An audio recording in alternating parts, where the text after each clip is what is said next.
அல்லாஹ்வுடைய தூதர் சொன்னார்கள், யாரை ரமதான் வந்தடைந்தும் அவர்களுடைய பாவங்கள் மன்னிக்கப்படாமல் ரமதான் அவர்களை விட்டு கடந்து சென்றால் இன்னாகும் யா ரசூலல்லாஹ், அவர்கள் நாசமாகுவார்கள் என்று அல்லாஹ்வுடைய ரசூல் ஸல்லல்லாஹு அலைஹி வஸல்லம் சொன்னார்கள்.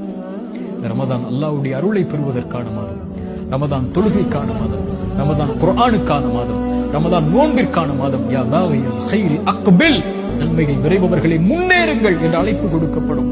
யா பாகிய ஷர்ரி, தீமையில் இருப்பவர்களே, குர்ஆனை மறந்தவர்களே, திக்ரை மறந்தவர்களே, தொழுகை மறந்தவர்களே, அல்லாஹ்வை மறந்தவர்களே, அக்ஸிர் அக்ஸிர், குறைத்துக் கொள்ளுங்கள். வலில்லாஹி உத்தகாஉ மினன் நார், நரகத்திலிருந்து இந்த ரமதானில் விடுதலையாக கூடியவர்கள் இருக்கிறார்கள்.